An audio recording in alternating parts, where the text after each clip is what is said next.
Pelaksanaan masa pengenalan lingkungan sekolah atau MPLS tahun ajaran 2026-2027 telah dimulai agar pelaksanaannya benar-benar ramah anak. Ketua Umum Lembaga Perlindungan Anak Indonesia, Seto Mulyadi atau lebih dikenal dengan sapaan Kak Seto, mengingatkan para guru untuk menjadi sahabat siswa dan menciptakan suasana belajar yang menyenangkan sejak hari pertama masuk sekolah.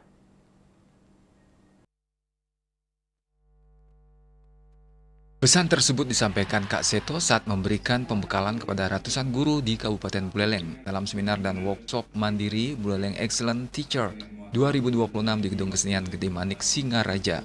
Menurutnya, guru perlu membangun kedekatan dengan siswa agar anak merasa aman, nyaman, dan percaya diri saat memasuki lingkungan sekolah yang baru. Itu baik itu orang tua, organisasi-organisasi sosial dan sebagainya yang peduli pada pendidikan dan masa depan anak-anak Indonesia. Ya, pokoknya kurikulum yang ramah anak, yang membuat anak senang belajar. Jadi kurikulum boleh saja berganti-ganti dan sebagainya, tapi mohon semua demi kepentingan terbaik bagi anak. Bukan sekolah untuk anak, bukan anak untuk sekolah, tapi sekolah untuk anak.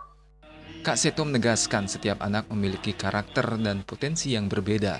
Karena itu, guru dituntut menghadirkan pembelajaran yang kreatif dan berorientasi pada kebutuhan anak. Ia juga mengingatkan pelaksanaan MPLS harus menjadi momentum bagi sekolah untuk memberikan pengalaman pertama yang positif bagi peserta didik baru.